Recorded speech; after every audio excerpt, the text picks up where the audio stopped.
Assalamualaikum warahmatullahi wabarakatuh. Perkenalkan, nama saya Sidikin.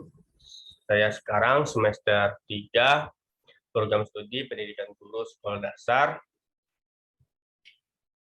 Baiklah, di sini saya akan sedikit memaparkan materi saya tentang tunalaras.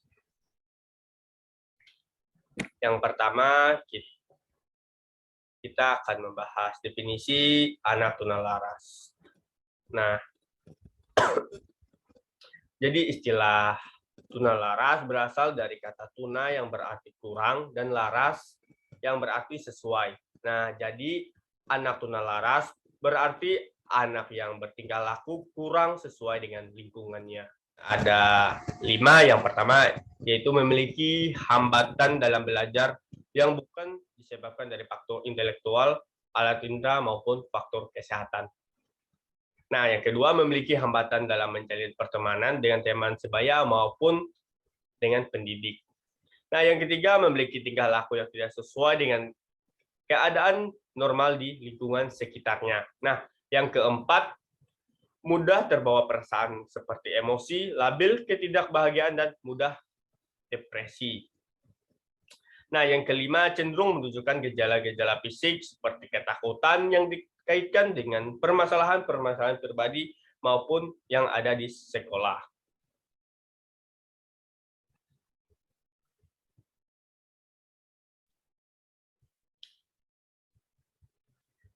Selanjutnya, faktor penyebab anak tunalaras, yaitu ada 2.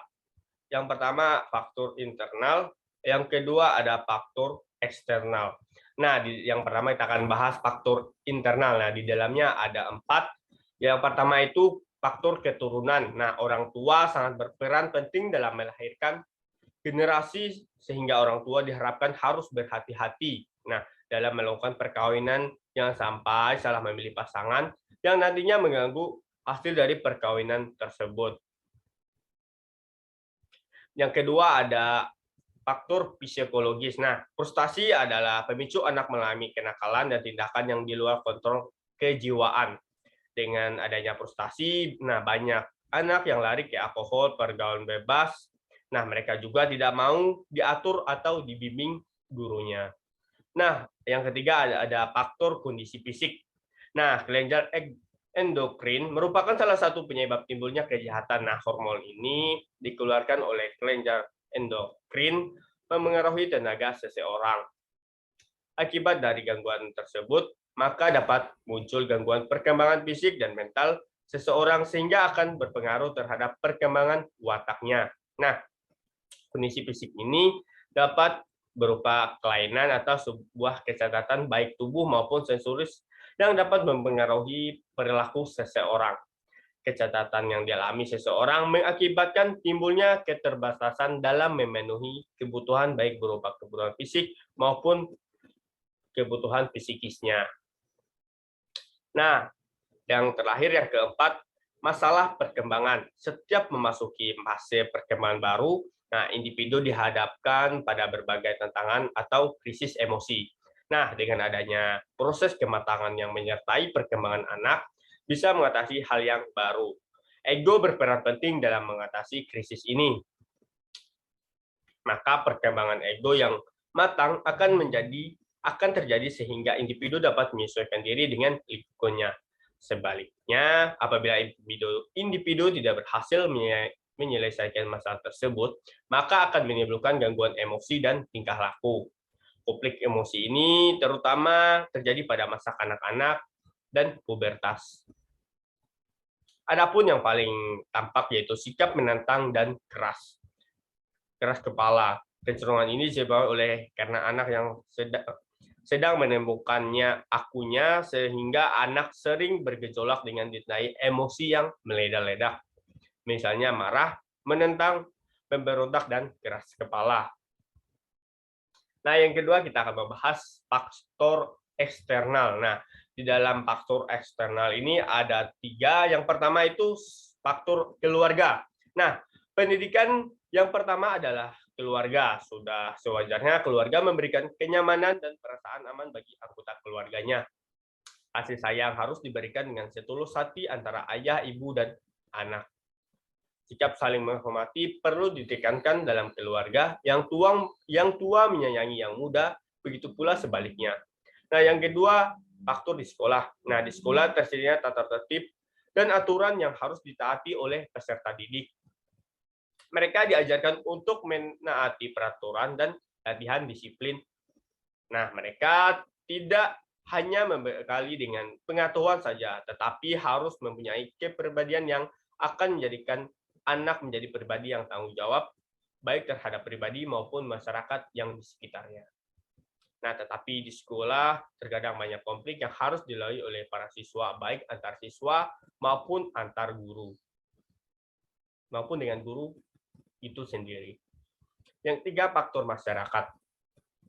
Pola perilaku anak dalam lingkungan sosial adalah keteladanan dan adanya seseorang figur, yaitu menirukan perilaku orang lain.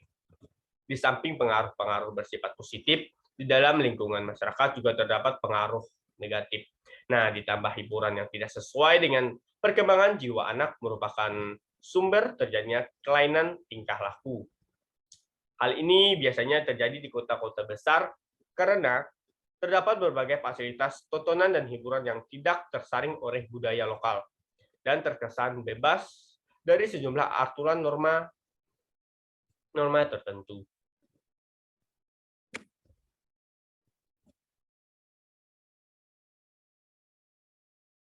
Selanjutnya, penanganan anak tunalaras.